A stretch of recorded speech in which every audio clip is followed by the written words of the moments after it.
My first question is going to go to Gregor. And you spoke a little bit about this, Gregor, at the end there when we saw your film. But I wonder if you could expand on it, and then I will open this out to the rest of the panel if you can, if you would like to answer it. But Gregor, why do you think it's important for the church to be involved in these type of projects that we've seen in the films today? Well, I think first and foremost, the church needs to be out in its communities. It needs to be out in amongst the people of its community. It needs to be there and be actively working, because if we're talking about faith, hope and love, we need to be able to demonstrate these things actively. So there's no point being insular and being shut in, because nothing will actually happen and the church will just remain this insular organization that isn't doing anything. So if we're actually out and about in the community, it's important that the church is on board with this and actually taking part. That way we're relevant to people. That way we can actually be seen, and actually we can lead by example and actually set a good example of all these projects that we are doing. I hope that in a way expands a bit more. Feel free to. Yeah, have any of the other panelists got anything they'd like to add? I can't see everyone very clearly because I'm sharing my screen, but if there's any other panelists that would like to jump in and just tell us a bit about why they think it's important for the church to be involved in these type of projects. Well, Come on. Oh, sorry.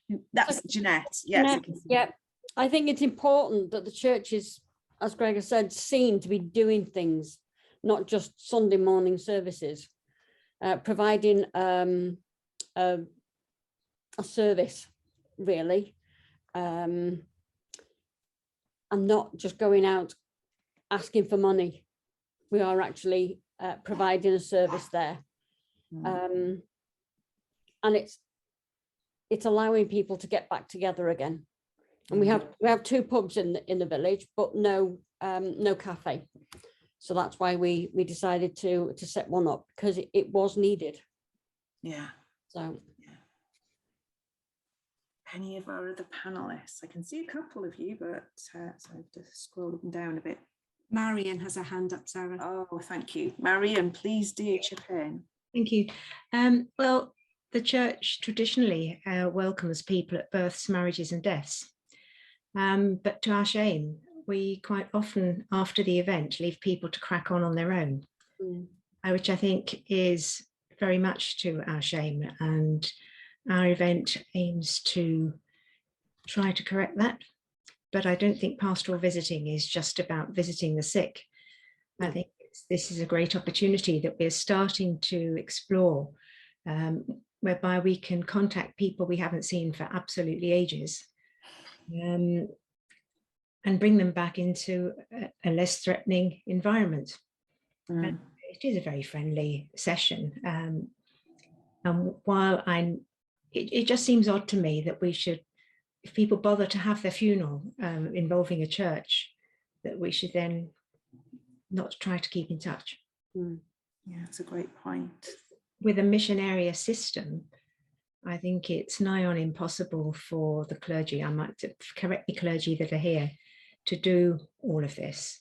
I really do think congregations need to step up to the plate. Help. Thank you. Thank you, Marian. Sarah, I can see you've got your hand up as well, if you'd like to unmute. Thank you. Yeah, I mean, I think as well as everything that's already been said, it's showing God's care for all aspects of life, for all of human life. You know, that you know, he cares about the fact that people have been bereaved, or that they're struggling with dementia, and he cares obviously for creation. It's his creation, and I think projects like the ones we've heard about today do that. Yeah, thank you. Gregor, did you want to say something else? Yeah, and essentially it really is like a fundamental part of the mission of God, the church really being actively involved, because without actually any form of action, you're not really doing mission. I mean, yes, you're talking to a missionary kid here who grew up as a son of missionaries. So, I mean, if you're not actually out in your community or out with your people and not seem to be doing anything, then it's just words and not action, really. Yeah. You know, you need both. I mean, you need the word of God, you need the Sunday services, you need the preaching of the gospel. When you're actually out there proclaiming it and actually doing gospel work or doing the work of the church, then that is, in a sense, where the church fundamentally needs to be. Sort of words and deeds. Words and deeds, indeed. Yeah. Oh, thank you all. Thank you, wonderful panelists. So I'm going to move on and ask, I can't see you at the moment, Natalie. I know you're there, but I can't see you on my screen at the moment. But I'm going to direct this question to Natalie and then ask the other panelists if they'd like to come in. So knowing what you know now, is there anything you would do differently if you were going to be starting your project again, Natalie? And Natalie's project was the Rosasmore Community Shop. So hopefully you're there. I am here. Oh, lovely. Hiya. Thank you, Natalie. Hiya. Is there anything you would have done differently, or if you were starting again, would you do anything differently? I don't think that we would. I mean, I'm speaking on behalf, I'm just part of a team.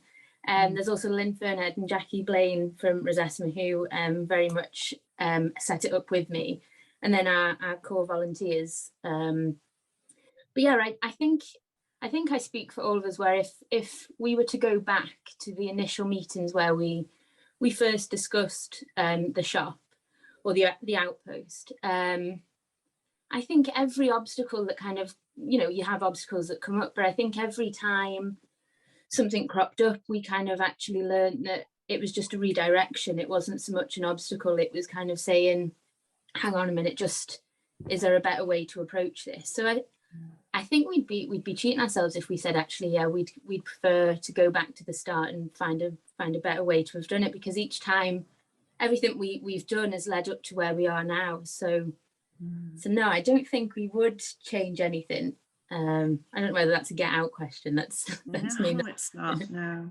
So is there any sort of things that you sort of lessons that you really did learn along the way that you could share? Anything that you could sort of give some wisdom? I think from the start, I think it helped by being not just one person trying to set something up. The three of us were very open with each other from the start of the different skills that we all brought and why we kind of wanted the same thing. I very much came from purely community. I've lived in Rosasmore for nearly 30 years now.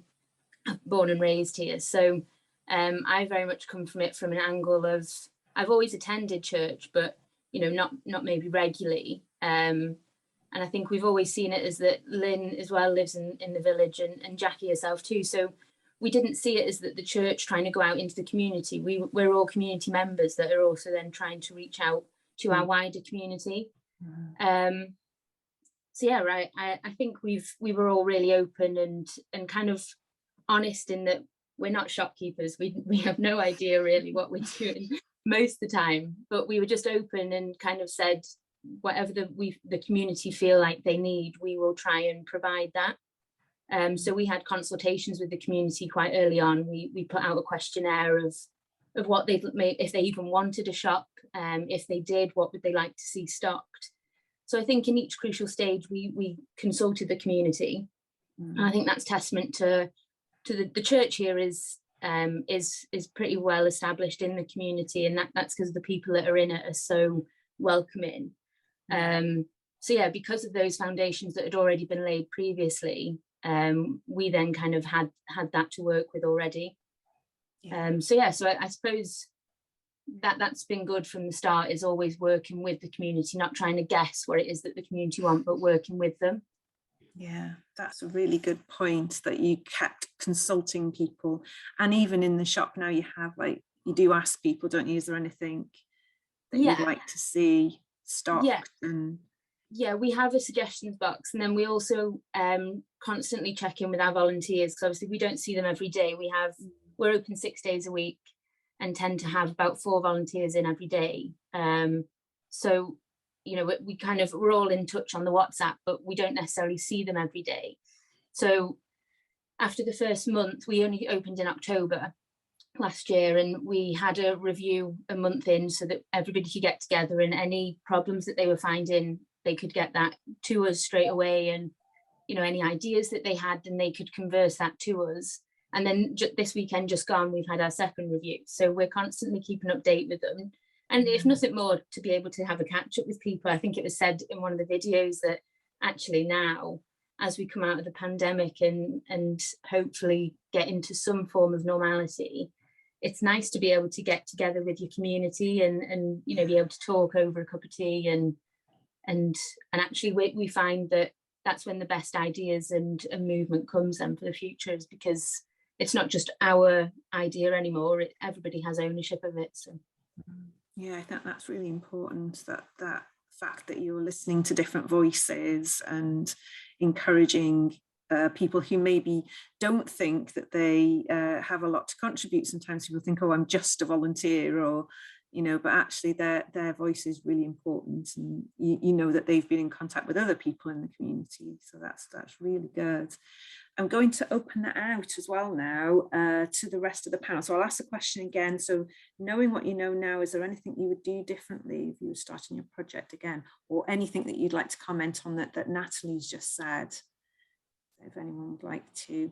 Oh, Gregor, I can see your hand. Yeah, I guess in a way it's in that sense of just being confident and not beating yourself up. So I initially started my project thinking, right, like for example, Forest Church, I wasn't expecting crowds and, you know, great multitudes turning up. But at the same time, I thought, you know, I'm starting this small, I'm starting this on a shoestring. So, you know, just step out in faith and actually see what happens. And that's just having that courage to actually be able to step out in faith. And I think on reflection, I know that I should really invest in Canva so I can get leaflets and send lots of things out. And I think in that such sense is actually just, once you've got something, step up.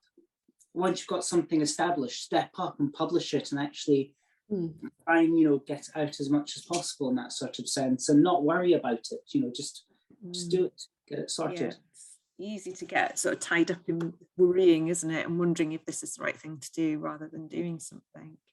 I'm sorry, I can't see all of our panelists on my screen, but is there anyone else? Oh, Marian, I can see you, Marian, go for it. Well, I'd just like to strongly support what Gregor said, really. When I was asking somebody for advice about a different project some time ago, she said, if it's of God, what you need will be there, but just do it. Because as you said, it's very easy to get paralyzed by, well, what if? And just doing it is good. Just doing it is good, and it will grow, and what you need will be provided, because that's what God promises. Yeah, He just needs us to crack on. Yeah, that's so true, isn't it? I think we all get a bit tied up in what if this happens, or what if I haven't worried about it enough? That you've always worried about it enough. Any of our other panelists that would like to come in?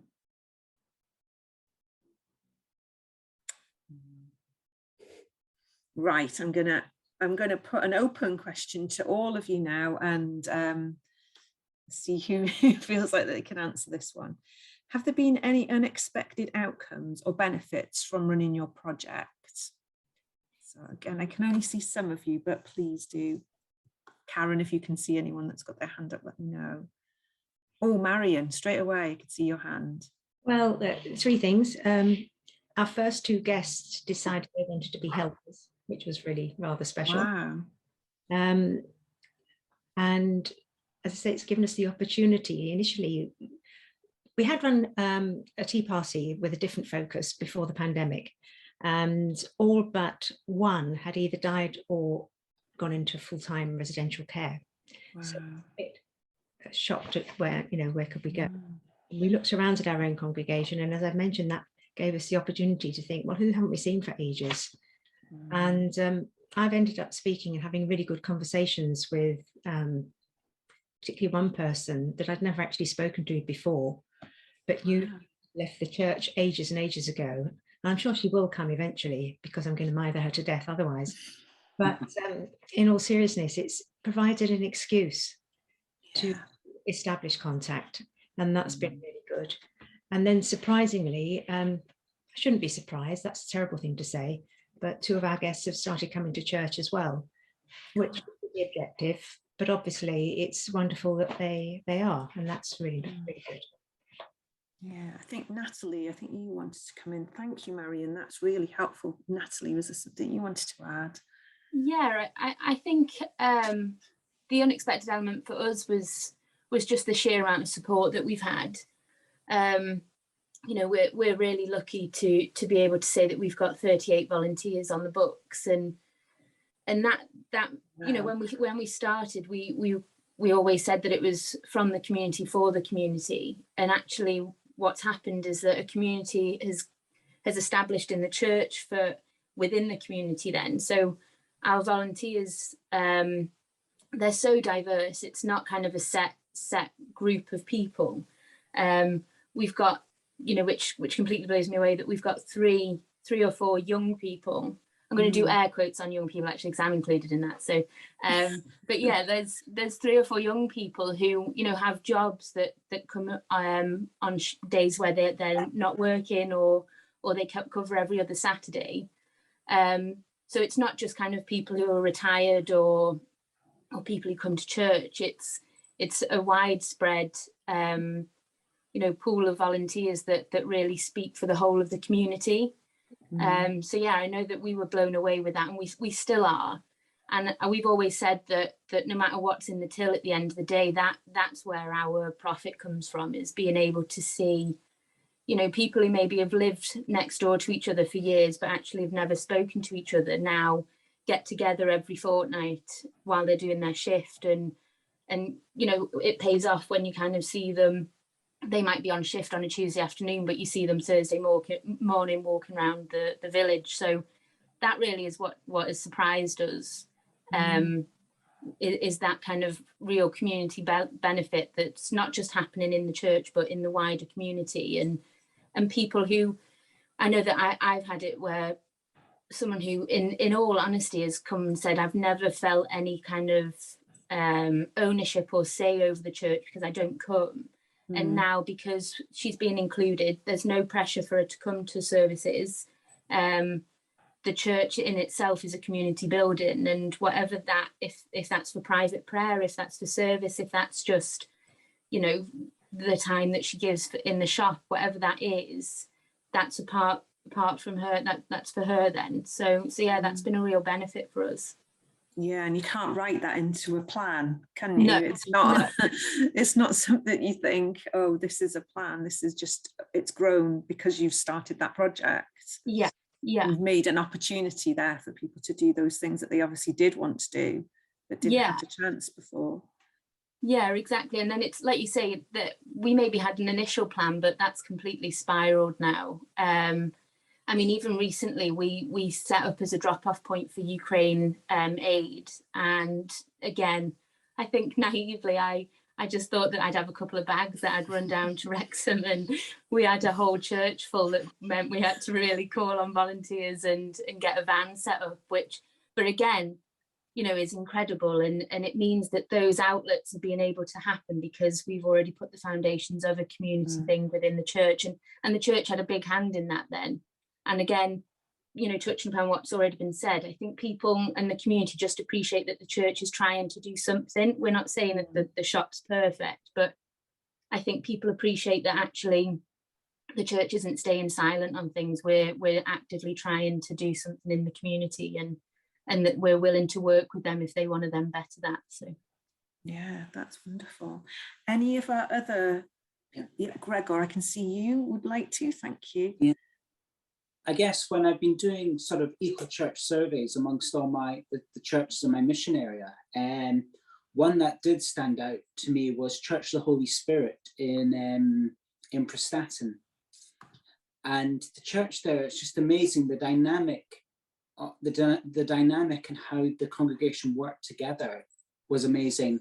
I remember thinking, all right, this is going to be an urban church, you know, there's not much going for it in terms of what it can do outside with its land. But lo and behold, I turned up and they had this big sort of empty space. What was their car park that they were turning into a garden? They were actually doing stuff. And just that, to me, I just thought, right, you know, this is something that God definitely has had his hand in. And that in a way was an outcome, because I just saw in action what the people were doing, what the congregation were doing, and how what they were doing there is how that's actually reached out to the surrounding community. So it's been great in one sense, where it's had a good silver award from Eco Church, but also it's created good links with people from outside outside in the community who don't necessarily have links with the church. So, you know, there's been a good sort of unexpected outcome and benefit in that sense. Yeah, I think that sort of is similar to what Natalie was saying. By creating that opportunity, it's amazing, isn't it, that people really do want to get involved.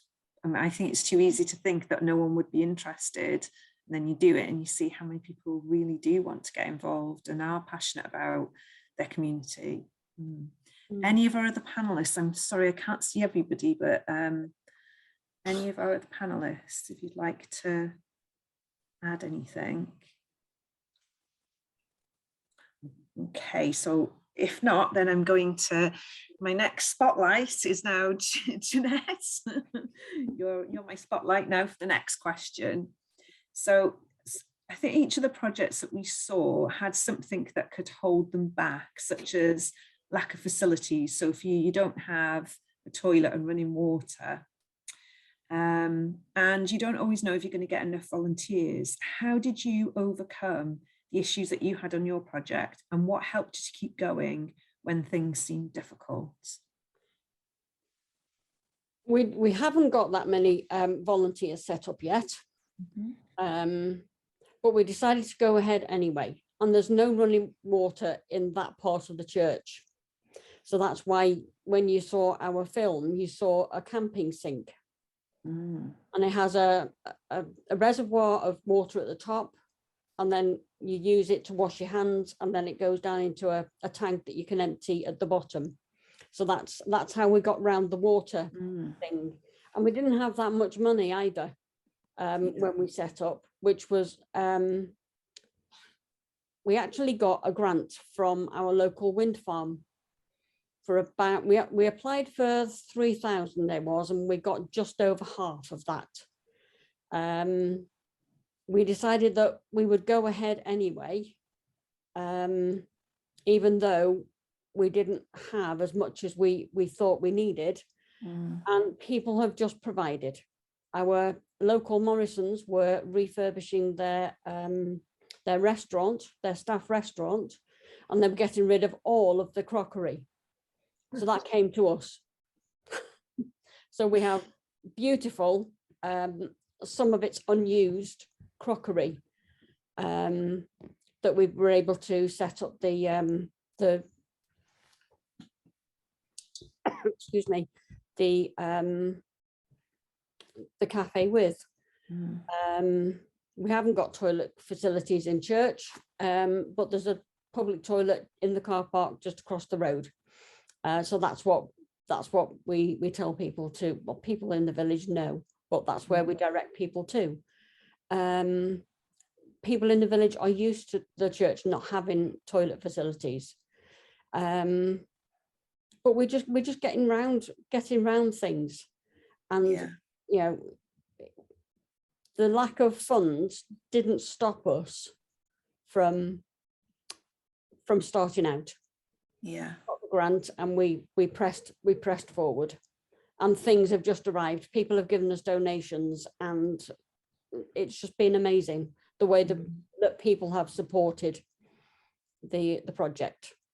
Yeah, that's so good to hear. I think it is scary, isn't it, when you think, oh, we don't have this, we don't have that, but instead of focusing on what you didn't have, your focus was on, but actually we can still offer this, and then take it forward from there. I think that's such a good lesson, isn't it, to learn to just give it a go. do any of our other panelists want to come in on that? Was there any, anything that they've overcome and what helped them to keep going when things were difficult?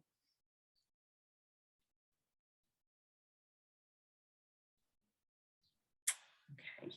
No, I think just echoing again what Jeanette just said, where you've just got to go for it. I don't think everything will always come together straight away, and then that's how you go. You just work with what you've got and just take that leap then. Yeah. Well, you were in a similar situation. You don't have running water, do you? No, we don't have running water. We haven't got a bathroom facility. So, and we didn't even really have much of a space, only that the church has been really great in working. We're due a reordering. But again, I'm sure people know that if you were to wait for all that to kind of come in, then we would waiting forever. Yeah. So yeah, we're still working with that reordering in mind, but we kind of see the shop in two ways. It's before reordering and post reordering, but you can't wait around for that. The time was then to do it, and so we kind of went and yeah, I think again, me coming from a community aspect, I know that Lynn and Jackie are very good at getting me to realise that actually you just put it in God's hands and things just happen, and yeah, that's how we go day to day, I suppose. Oh, that's an excellent lesson for us all in everything, I think, isn't it? Sarah, I can see that you have your little hand up, if you can unmute. Oh, thank you. I think for me it was just having, it was a small group, but a group who were enthusiastic and helpful, and so when there seemed to be things that, well, what are we going to do about this, we were able to encourage each other. Yeah, I think that's it, really. Isn't it? Yeah, if you're feeling like if you're having a low day, that somebody else is having a bit more, has got a bit more, something good has happened, and they can share that with the group, and it just moves you along, doesn't it? Yeah, thank you. Okay, I'm going to, oh, sorry, Marian, were you going to say something? Just a small piece of learning, really, as a result of we were in the opposite situation to everyone that's spoken, because we opened last May, reopened after about 18 months after a ginormous reordering project. So facilities weren't at all the problem. It was more, well, we've been blessed with all this. What the heck do we do with it? We really should. But my piece of learning, which I hadn't thought of, but will apply to other people, was that opposite where we are, there's quite a big premises for independent living. And we've realised and been told by 2 residents how lonely it is in there, because COVID has everyone's shut their doors. So whereas in this place it used to be quite a sociable place, it interacts with anybody because of COVID. And in a funny sort of way, COVID has provided opportunities now as things start to evolve. Yeah, I think it's easy to forget, isn't it, how many people, it's so much easier to lock down than it is to unlock, isn't it, for a lot of people. Thank you, Marian. In fact, I'm going to take my next question to you, Marian.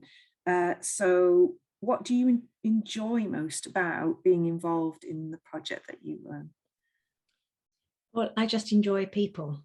And my former job involved people all day, every day, and I miss it being retired. And I think we all fall perhaps into the habit of, as we age, and somebody mentioned wrinkles earlier. That was me. And the person that really lives behind sometimes has to be teased out. And we've just got some absolutely wonderful people in our group. I mean, there are in every group, but from a South African who only saw snow for the first time at 70, to somebody who was dodging bombs in Manchester when he was a boy. The stories that people can tell, just really, they need to be written down. They're amazing. And people are wonderful. And as in my previous job, to be able to help people is such a privilege and an honour. Yeah. I think we've all missed that as well, haven't we, during COVID, that chance to be together.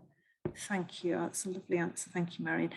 Yes, Gregor, I can see that you'd like to add something. In a way, just to follow on from what Marian has said, you know, maybe it's introvert to me, where I've kind of struggled in lockdown, where, you know, being enclosed, having to be locked away at home and not actually being able to visit people physically. So the introvert to me, in terms of doing projects like Eco Church and like Forest Church, I've been able to actually mix with people, and actually I get energy from that. And you know, it does give me energy, and just seeing the results as well at the end of it is what makes it so worth it as well. And you know, that's the enjoyment in it, and also just having the support of your people when you're doing it, when you're doing these projects as well, is really the main thing that just all come together. Yeah, making those connections with people, isn't it? And we've really missed that, I think. Any of our other panelists would like to add anything about what they most enjoy about their project? No, I think again, echoing what's already been said, is just the community element. That's what we got in it for, and to see that paying off is really, you know, so rewarding. And I think it's just those, like I said before, where you have a plan, but I think I'm definitely learning. See, I work for myself, so I'm not that I'm not a team player, but you know, like day to day, I only have to run decisions past me. So I'm learning to kind of work within a team and kind of, you know, allowing people the space to kind of take an initial idea and run with it. So like we've got volunteers who they're in the process of looking at setting up a book club, you know, which is great, and that's off the back of just having like secondhand books in the shop. So you know, it's really nice to be able to sit back and watch how our idea is really then running away with itself, and just, I think, just being excited to see how far that can go then. So. Yeah, that's amazing, isn't it? Right, okay, so I'm going to go to my last question, which is to Sarah. So you might have thought you were getting away with that then, Sarah, but no, my last question is to you. How do you think others could replicate a similar project to yours within their own setting, and where would you suggest they made a start? Gosh, I think for our particular project, and the initial idea of encouraging people to grow in their own garden space, it depends very much whether you're in the kind of area where people do have gardens, because obviously that's different depending on where you live. I mean, having said that, obviously there's plenty of opportunities to grow things in pots on windowsills or window boxes and that sort of thing, as an alternative. I think one of the things that we're beginning to realize is that, I mean, you know, a lot of the other projects have been talking a lot about you know, the sort of relationships that have started up as a result of the project. And I think we're beginning to realize that there's a definite advantage with any kind of gardening type project in having a community space to do at least some of your growing in, which at the moment we don't have. We're looking into various options at the moment. And I think the other projects that I'm aware of that have kind of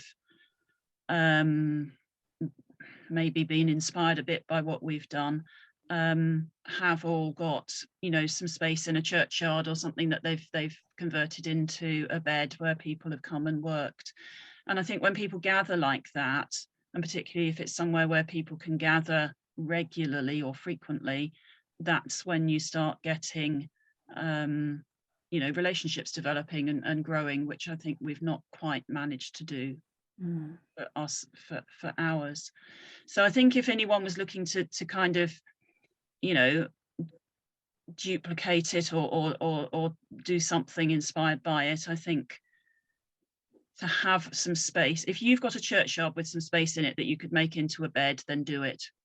I think I don't, neither of my churches have a churchyard that we could do that in, so it wasn't really easily an option for us. Yeah, because they've done it in Rosa Medri, haven't they? And it's worked really well. And yeah, it's worth going, because it's worth going to have a look as well, isn't it? Maybe go and have a look at what someone else has done. Yeah. And I've actually got the plans for those beds. So if anybody wanted them, how to build a bed, then we do have those. But I think you're right. It's that opportunity then, isn't it, for people to come together outside, and different groups can use it. Do any of our other panelists want to come in and give any information on how they think somebody could replicate what they're doing? Jeanette, I can see your hand. Oh, sorry, Jeanette, you're on mute. Sorry, my phone was ringing, and the dog's been barking as well, so I put myself on mute. Yeah, I would say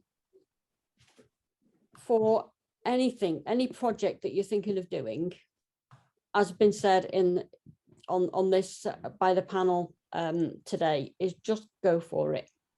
Don't be afraid of failing, because failing means you've just found one way that doesn't work. Yeah. And it's not failure, really. You're learning from it.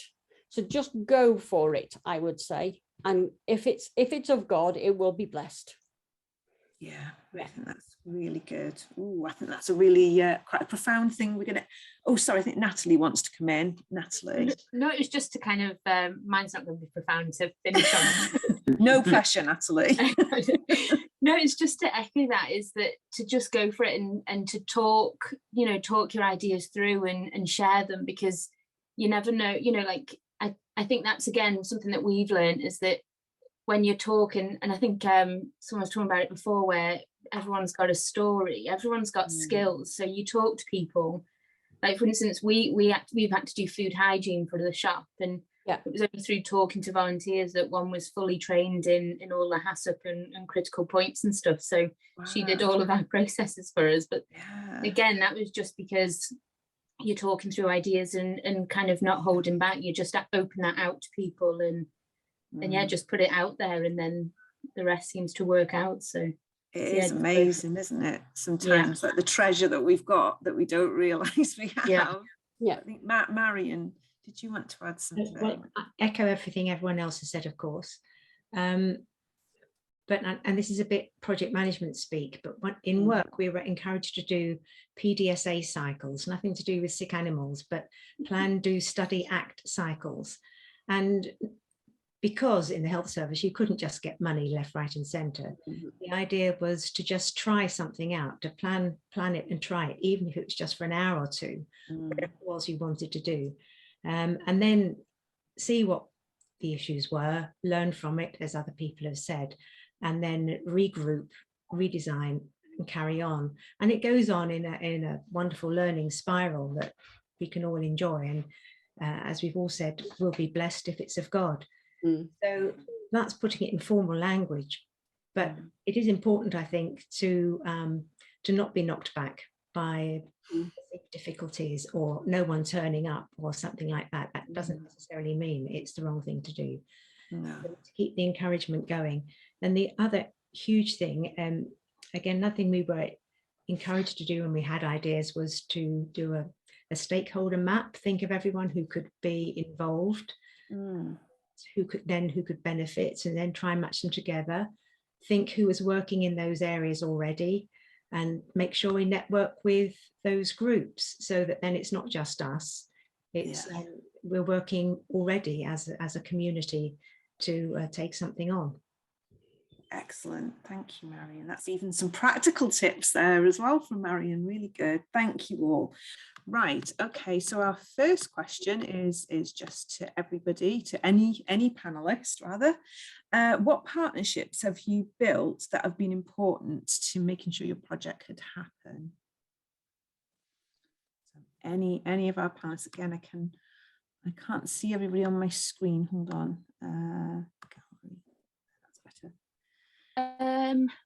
I'll start if that's right. Yeah, thanks, Natalie. It's really important for us, obviously, to be working with local suppliers. So those partnerships have been really key for us. And and they kind of just established, because from the onset we kind of said that if we're going to do a shop, it's not so much a profit-making shop, it's something that benefits the community in itself, but also the local businesses that we can help. So we have amazing cakes that get delivered that are literally from up the road. So I mean, you have to try them then, that's the only thing. So and then so we have like a set of shelves that are purely for local suppliers then. So it's really emphasizing I mean, it's emphasizing local. Sometimes that then comes with a price tag. So it's kind of acknowledging that there's a diverse need in the village. So we have staples that are available that we try and keep costs down with. So like bread and milk and things like that. And then we have the more luxurious things sometimes. But even then, our local suppliers work with us and are very good in kind of keeping that down. And that comes from having those partnerships with people and explaining what it is that we're doing. And if they can help out with that, then they do. So it's just about working with people then. Yeah, that's great. Yeah, thank you, Natalie. I think Gregor's hand went up, and then we'll go to Jeanette.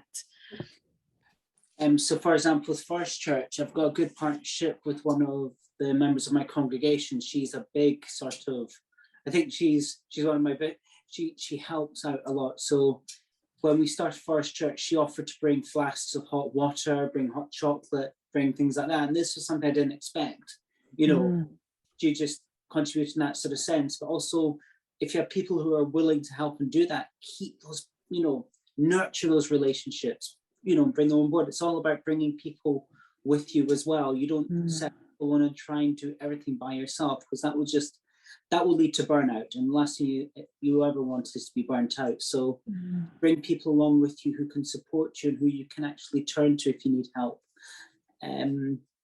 Really just in that sort of sense is having the partnerships with the people you need and the people you want to come with you. So in terms of Equal Church, having good relationships with the church treasurers, the church wardens, getting the backing of the other clergy in your mission area to help you as well, that as well is a big ministry, or starting any sort of project, whether it's a ministry or whether it's starting something like a Forest Church, or like something that's going to be outreach into the community, having people with you who can actually keep you company, who you can actually draw on for help and advice. They are key.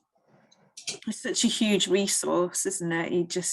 And sometimes you just have to just put it out there, don't you, and ask people, and be surprised what people can offer. And I think, with what Natalie's just said on yourself, if someone's going to offer cake or hot chocolate, then why wouldn't you want them on board? Exactly. Jeanette, you wanted to come in as well. Yeah, I mean, with us it was Morrison's with the crockery, but the diocese has also been very, very helpful. When our mission area review was done, Michael and Diane suggested that we put in for a grant for heating and lighting in our tower room. We've recently renewed the heating and lighting in the church, and it was suggested that we got the same unit for the tower room. So that's what we did. We got a grant from the diocese to do that. So always remember that the diocese is there to help. Definitely. Well. Yeah. Again, it's going back to the resources, isn't it?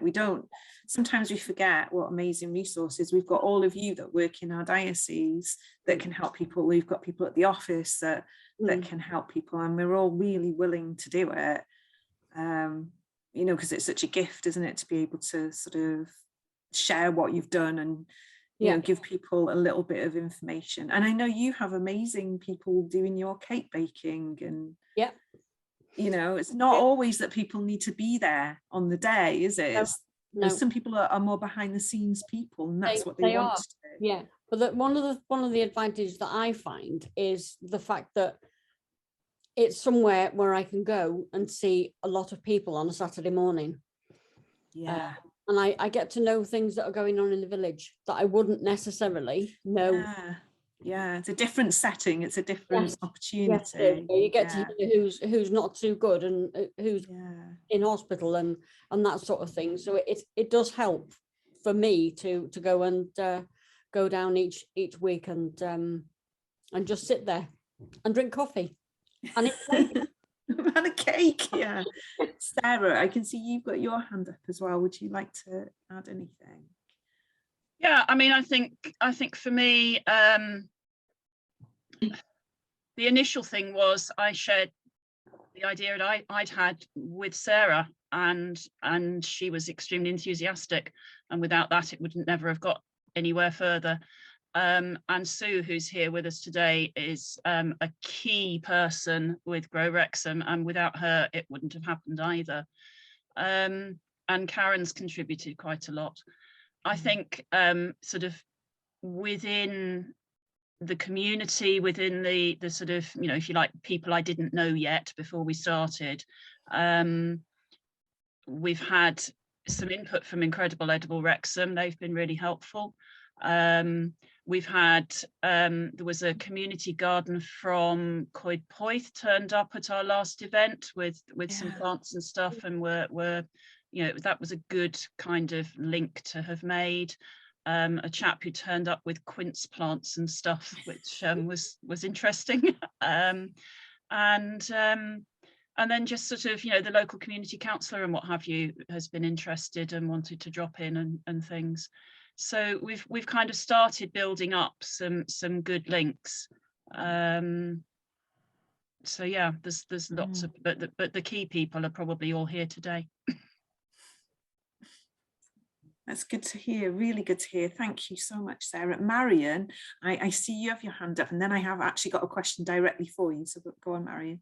Okay, well, I start with me too, but in the context of receiving a grant from the diocese. Very many thanks for that, because we can't really invite vulnerable people to tea and then say, now cough up. So that's a huge help. And the charity Re-Engage that we work with, by definition, we are not to charge for the food. So that's a grand help. We have another partnership long-standing with Rotary, who provide drivers. One of the advantages of Re-Engage is they have not just policies like the church in Wales for all sorts, but appropriately, conveniently short training packages for the volunteers on GDPR and safeguarding. So we've asked our volunteers to do those, to tick the boxes, and obviously to inform. We used to have partnerships with the WI, which need to be reactivated post-pandemic, who provided some lovely volunteers. And as I said before, partnerships are great because you extend your sphere of influence and find out all these wonderful people who have fantastic gifts that are just waiting to give to your project. Thank you so much, Marian. I'm going to stick with you, Marian, now, because I have a question that's direct to you.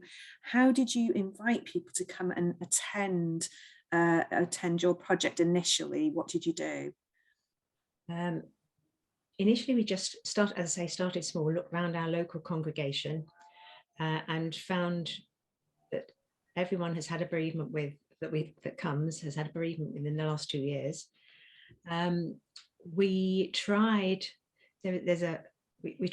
advertising with the leaflets in the annual remembrance service for individuals, and that brought in no one whatsoever. So really, it's far more about establishing relationships. That's why I feel we should be doing more as a group, as a team, and as a church in meeting people afterwards. I was an A&E consultant, and I look back at some of the hospitals I worked in, and they provided a bereavement support service in terms of phoning up people at intervals after the death of somebody. And I just think we could do more, really. It's my passion to do more. I used to feel far, this sounds odd, but far sadder telling somebody their partner or husband or wife had died when they've been married for 50 years than a child in some ways, because the child has a family to support the family. But the person that's been married for years and years and years is just suddenly absolutely flummoxed and on their own. And it's a group in society that we neglect. You mentioned there's a care home, is it, across the road, and that's become a link. It's meant to be an independent living place, but they are supposed to look out for each other. And yes, the reports from people who live there have been devastating, far more than I would ever have imagined. And then we advertise in the City Times, which is just the local rag, nice glossy rag, mind you, that comes out every 2 months, and we had 2 people turn up from that. So it's serendipitous, but it's the value of networking is getting the relationships out there. Yeah, word of mouth is such a powerful tool, isn't it? Okay, so I've got another question, and this is open to anybody. Being very rural, how would you suggest that we look for volunteers? So I know some of you have got lots of volunteers on your books that you probably didn't expect to have, and some of you are in more rural locations, and still you have managed to get enough volunteers. So if anyone would like to kick us off on that one. Stony silence. Jeanette, how did you get your volunteers? We started off in the congregation. Yeah, there was a group of us that said, yeah, we could commit to once every 6 weeks or so, and we are actually building up the volunteers now from the community. So is that people that have come along? Yes. And then they've seen it? And yes, have seen it, and they've then said, well, yeah, we could do a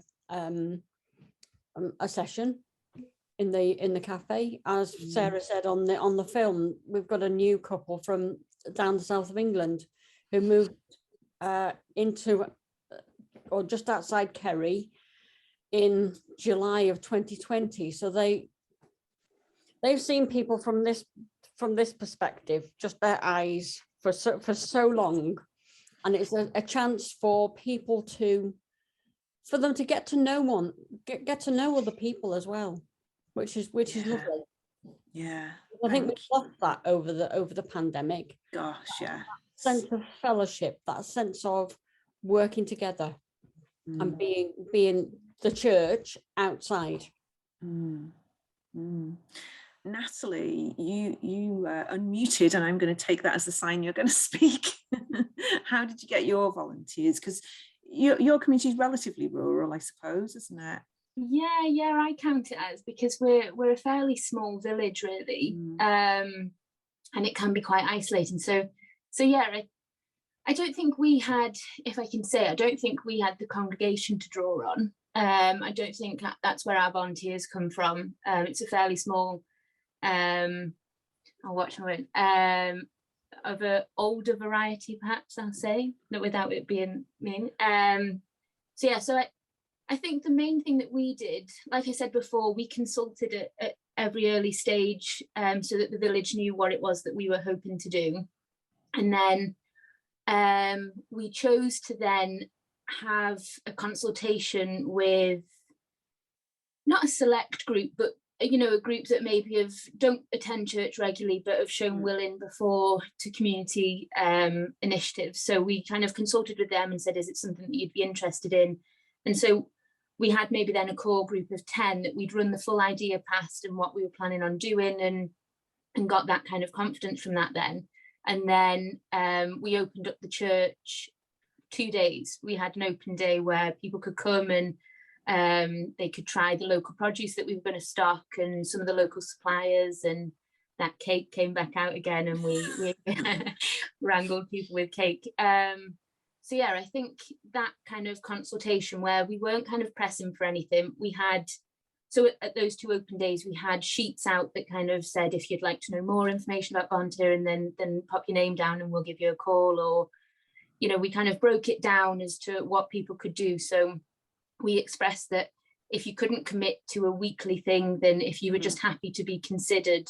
So we have volunteers that are happier to do like every Monday so that they know where they are, or every other Monday. Yeah. But then we also have volunteers who are busy or maybe work and they're quite happy, or have grandkids or things like that, where they're happy for, if someone drops out of their regular slot for a hospital appointment or something like that, we call on like a group of 6 volunteers and they then step in if they're able. So we have like a reserve list and then our core ones. So it's kind of not putting any pressure on anyone and just asking what it is that they can do. And we've always said that if someone can offer 1 hour a month, then we'll take that. If someone can offer an hour a day, then again we'll take that. It's whatever it is for people. So I think that's really good as well, the fact that it's flexible and people don't then feel that if they say they're going to do it, they're going to be committing the rest of their life to doing something. And I think, I mean, if anyone's been into your shop, it's got such a great feeling there. I can understand that probably people come and do 1 hour and then they don't leave. So it's creating that opportunity again, isn't it, for people to see what it's about and offer what they're able to. That's a really good way of doing it. Okay, I think that's it from our questions from people in the chat box, unless anybody else would like to add something into the chat box now. Oh, Roz, hi, I can see. Can I just say thank you to those people who have talked about volunteers? It's a very important question. Somebody mentioned phones. During the lockdown, we kept in contact with most of our congregation by phoning regularly to find out if they are, and it made the difference in people understanding that somebody really was thinking about them. And I think it is something that's important. I really asked the question because I want to hear how other people approach this question, and I've got ideas from that. Thank you very much. So I've just looked in the chat box. There is another message just asking, how often do these events we saw happen? So I know some of yours are on all the time, aren't they? Like the shop, you're open 6 days a week, and Jeanette, you're regularly open. Is it once a week at the moment? We're open once a week on a Saturday morning. But during Lent as well, we've changed the time of our communion service, and the congregation actually get together for a Lent lunch in the cafe. Oh, great. Okay. And we're raising funds for Ukraine. Excellent. Through that. So, so they've really stepped up. Yeah. And it is lovely to get together and have fellowship because we've got that space. Yeah. We wouldn't be able to do it otherwise. No. Really hard. Marian, how often is your event on? Is it monthly? Monthly, yes, on a Sunday afternoon. Sunday afternoon apparently is the loneliest time of the week nationally. I can imagine. Yeah, it can feel like a very long week for people, can't it? Gregor, how often do you do your Forest Church events? I do it once a month, the last Sunday of every month at about 2 o'clock in the afternoon. And that, in a way, gives me a month to plan, but I'm hoping to expand it to have a Forest Church in the middle of the month at another church. So I'm hoping to start another one up elsewhere to try and get more links to the community in that church as well. So that's in the pipeline. Excellent. Yeah, excellent. Sarah, yours are a bit more kind of seasonal. I mean, last year we just had 2 events, one of which was the launch, which was one of the bits that was shown briefly on the film, where people came and collected their kits and met some of the people. Excuse me. There was advice available for them. We weren't able to do an awful lot more that day because we'd only just come out of the very strict lockdown, really. And in fact, we delayed that event by a week because the restrictions had been eased that week. So we could only have a certain number of people on the field at any one time. And then so that was May, beginning of May, which was too late for that sort of event, really. This year, it's the end of this month that we're relaunching. And then the second event, which was a sort of come along and if you've got anything to swap or share and what have you, was in July. It was a very, very hot day that day, just after the schools had broken up, and we think everyone had gone to the beach because very few people actually came. And then we tried to have a sort of Thanksgiving service in the autumn sort of end of September, beginning of October time, I think it was. And again, nobody actually came to that, so it didn't, you know, we met, but because nobody came, the service itself didn't happen. But you're back up and running. I know, it's not very good, is it? This year, as I say, we're launching at the end of this month. We're going to have a similar kind of get together as the second one in June. And in the meantime, we're planning at least one sort of for people to come along and get any advice if they want it, you know. Yeah. You know, I've put my seeds in the ground, and this is what they look like, and is this what they should look like, and things like that. And what can I do if it's accidentally grown a triffid? What do I do? Yeah.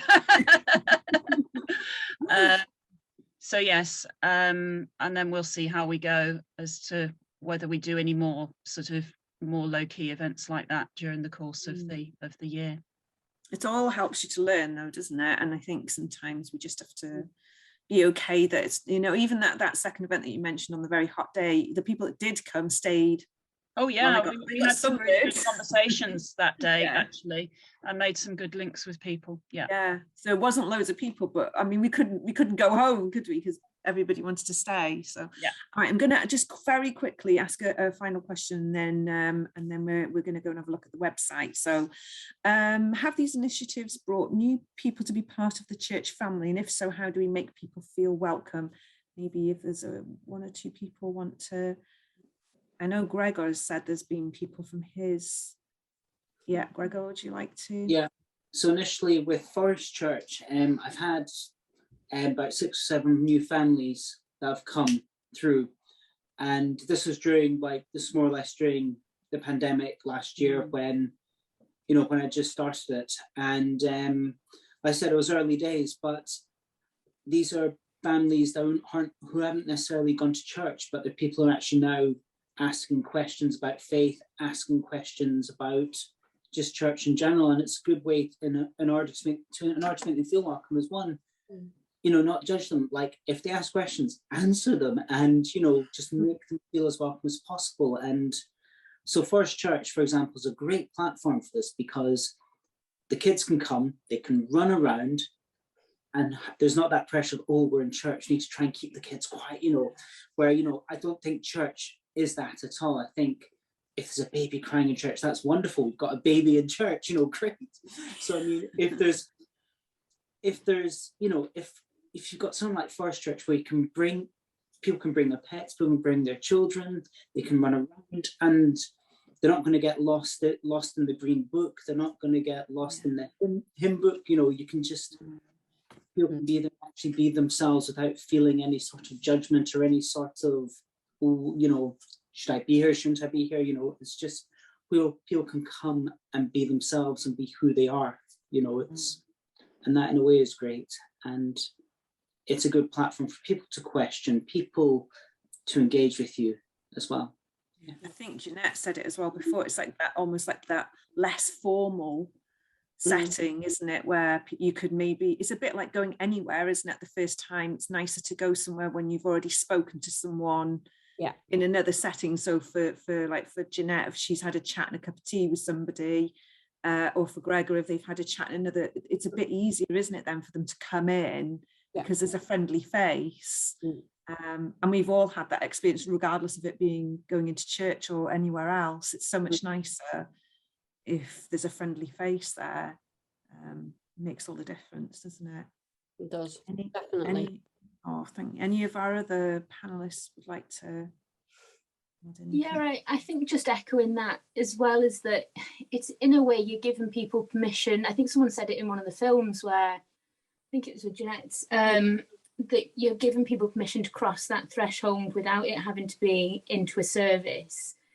People are then coming for no ulterior motive. They're just coming in to see the church. And I've lost count of the amount of comments now that have just been people appreciating the building because they've never been in before, to be able to just sit there and go, oh, this is a really nice church. And again, what Gregor was saying, it's taking that kind of, I don't know how to put it, it's taking away that kind of stigma of, it's what a church should be. It should be whatever that person needs it to be. And you know, we, even with the shop, we still have private prayer. We have Celtic music on, so you know, at very low, just so that you know there's no awkwardness. If someone's having private prayer, they can go up to the top, or they can sit, and or they can come and have a chat or whatever.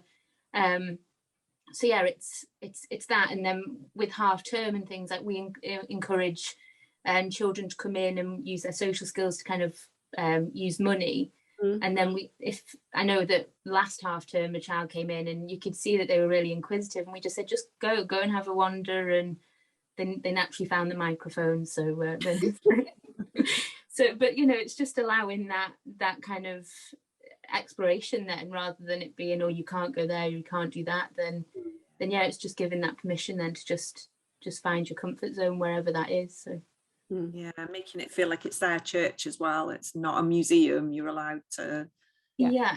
And I'd like to think it's probably opened our eyes, is that, you know, in a modern way now, but churches to people, it isn't just through services, whether it's that private prayer every Tuesday morning where they get to come and light a candle and sit, or whatever it is for them, then that's what we aim to be. I mean, if it's in services, that's great, but if it's not, we have a memorial garden that started just from someone in the village wanting to plant a plant. It's then grown and it's now a full garden. So I know that one person from the village comes and sits very often just to remember her mum, and that's on church grounds, and it's not in the church per se, but you know, it's very much a church space, and that's what that is for her. So Wow. Do you know what? I wish I could just speak to you all day. You're just so amazing. And even just watching the films back, it just brought so much back to me of coming out to see you all, and how I'm not surprised people want to come to your projects. You're so welcoming anyway. But I know Karen and I felt so just really privileged to come out, and I felt so humble hearing what you were all doing. It was amazing. So I think we're going to have to wrap up this part of the session and say a huge thank you to our panelists, because they've not just given their time today, they really did allow Karen and I to completely disrupt their day. And not just that one day, we had lots of sort of conversations beforehand. And then just to make it even more awful, we filmed them. And, you know, not everyone's comfortable with that. I know I'm certainly not. So it's, you know, thank you so much for letting us come out. And I can't tell you how much passion and kindness and enthusiasm Karen and I experienced when we went out. I did nearly get stuck on the swing when I went out to see Gregor. I thought I might be stuck there forever. And I bought some amazing stuff from the shop. I'm still using the shampoo. It's wonderful. So to the panel, if you want to stay on, that would be amazing, but please don't feel like you have to. I know you've given us so much of your time, and we are going to just move on and have a little look at where you can find the films and the resources on our website. But thank you so much, panel, because aren't we lucky in our diocese? We have all of these people as an amazing resource. Thank you, panel, so much. So sorry, I'm being attacked by a cat now. All part of the Zoom experience. You get to see my cat. But thank you, panel, so much. Yeah, you've been amazing. So I am now going to attempt to share my screen so that we can have a look. Where can we see all the films that we saw earlier? And what Karen has done is take the films and put them individually on our website, so that if you want to watch one film or all of the films, they're all available there. And again, if you want to share these links with people, I will send the link out for the website after this session. Right, so let's try and do something technical. Hold on.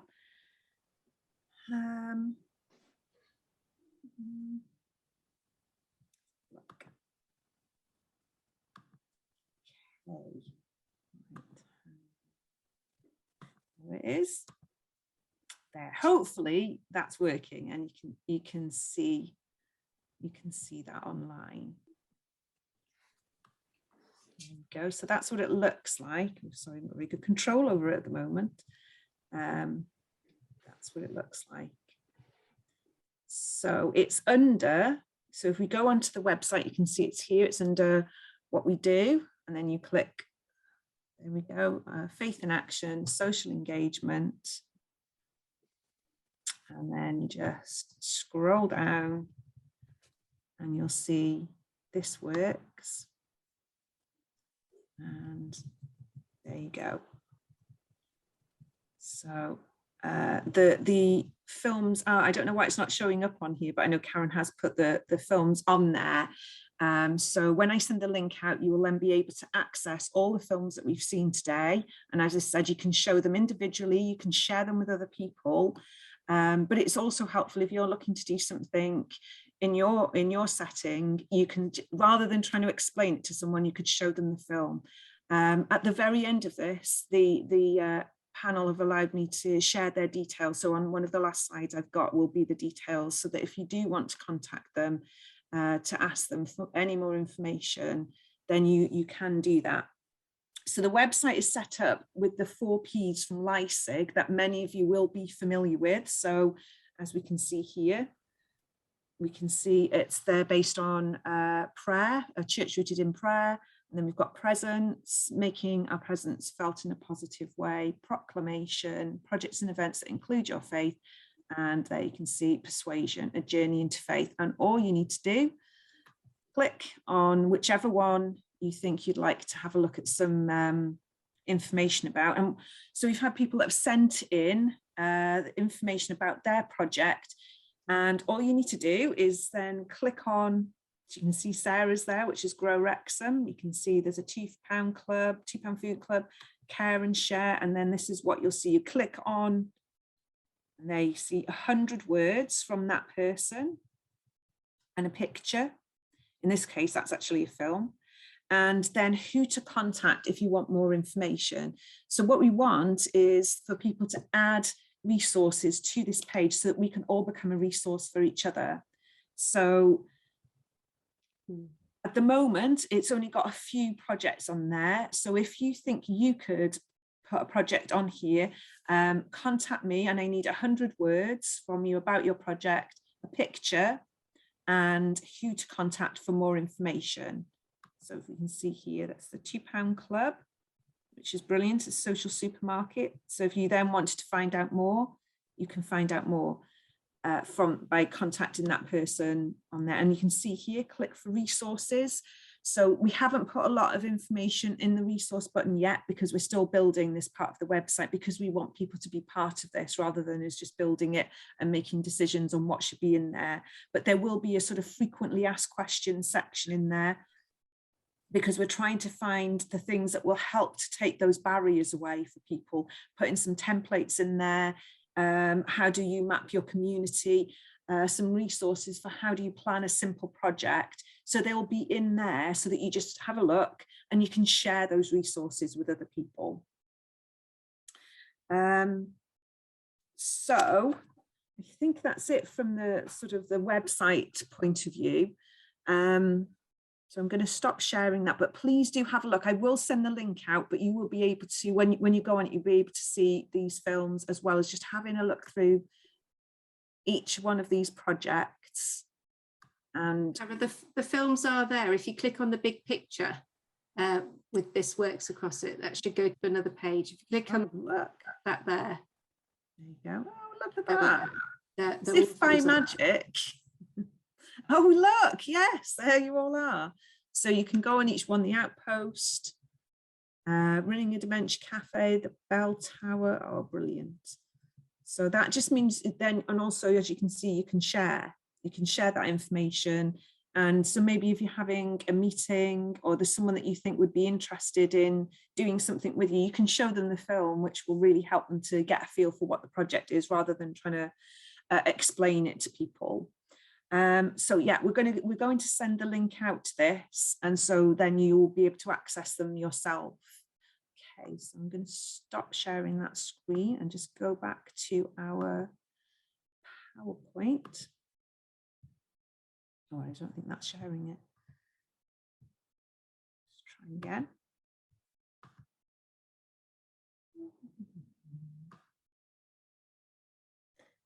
There we go. And then And we're beginning again. There we go. Okay, so what I really want to ask everybody is to think about any projects or ideas they've got that they would like to add to it, because we want it to be a resource, not just us sharing information. We want each person to share their project out to other people, because as I've said, there's so much going on across our diocese that we just don't know about. We've seen that the people here in the panel today, and you know, most people wouldn't have known what was going on in their area. And it's just so important to be able to share information with each other and support each other. We've got so much that we can offer. Okay, so I think as I wrap up for today, I just wanted to say there were some things, obviously the films had to be edited down, so we couldn't capture everything in the films that we've seen today because of time constraints. But I think there were some themes that ran through all of the projects that's so relevant to our discussions. Every project was different, and although they were different, they had so many things in common, themes that ran through all of them. One was this huge sense of generosity and welcome. Even as we went in there, Karen and I, and we just disrupted their day and made them arrange things around us and then to appear on camera, but they did it, and they shared their projects with us with such passion, kindness and openness that it was obvious to us that anyone that came to their project would find a welcome and an invitation. Something else that we noticed was that all of the projects grew from a knowledge of what the community wanted or needed and what they could offer to help fulfill that need within their community. Everyone we went out to film started their project from a small group of passionate people who wanted to create something positive in their community. And what has made the projects work is that they just did it. And I think we've heard that today from all of our panelists. They did have obstacles, they did have barriers, and there were probably lots of reasons for them not to do things, but they didn't let it stand in the way. They just gave it a go. They didn't let the fear of failure stop them from trying. I think they all told us in one way or another that they felt that not doing anything wasn't an option. So they didn't allow that fear of what if it doesn't work, hold them back. I think something else that we noticed about all of the projects was it was about building relationships, connecting with others and making people feel welcome, and just taking that time to build a relationship of trust. And I think that's what has ultimately moved all of these projects forward. And it's the reason that people want to come to their project. It's the reason people want to get involved and to volunteer. They moved at the speed of trust, and they trusted the journey that they were on as they responded to their community. One thing we do know is that we're all stronger when we work together. I love this little quote, and it's from Margaret Wheatley, and it's just, there's no power for change greater than a community discovering what it cares about. And I think all of our projects have shown us that today. They've all had to take risks, and they've not always had the outcomes that they expected, but often that's been a really good thing. They didn't know they were going to get all these volunteers. They didn't know all the connections they were going to make. But the main thing is that they did something, they gave it a go. And this decision to try has been what has made their project work in their setting. Okay, so contact details for all of the projects. And you'll see that we've got Kathy Stewart. Now, Kathy Stewart was the project we saw for the Wellfield Trust, which is the homelessness organisation that she set up at the house. So if you have any questions about that, she'd be very happy to answer your questions. And down at the bottom, you can see Anne Williams. She's our dementia support worker across the diocese. So she works 12 hours a week. And you saw her on that film. She was so sad that she couldn't be here today, but she's at a funeral today. But she would really encourage you to contact her. She's got a wealth of knowledge and experience. Please do contact her. She would love to hear from you. She does a lot of work on Dementia Friends, Dementia Church, projects like you saw on the film, and she's doing a big event at the cathedral for Dementia Awareness Week in May. So please do contact her. And my last slide before you all get to go and have another cup of tea is your contributions for the This Works page. So if you've got a project that's got a social engagement focus and you think you can write it up in about 100 words, which is really hard to do, people send me information in and I spend a lot of time trying to edit it down. But if you can keep it to 100 words, it just means that people are more likely to read the information that you put on there. If you've got a picture of your project, which helps to illustrate it, and you can provide me with an email for who to contact for more information, then I will be able to add that to our website. And those are my contact details. And if there's anything I've missed today and you need to get hold of me, please, please do. I love having, as you can tell from today, I love having a chat with people. But I just want to say another thank you to all of our panel. And I'm so impressed that we've managed to finish a little bit early, so you can all have, you know, an extra, I think we should have a piece of cake. You can pop over to Rosesmore if you're close by and get some of the amazing cakes that we saw at Natalie's Outpost community project. But thank you all for coming today. I'm going to stop sharing my screen so I can hopefully see a few more people's faces. And thank you for keeping your cameras on, because a lot of you have kept your cameras on and it's been really nice to not have just blanks to stare at. It always makes such a difference. So thank you all. Thank you, panel.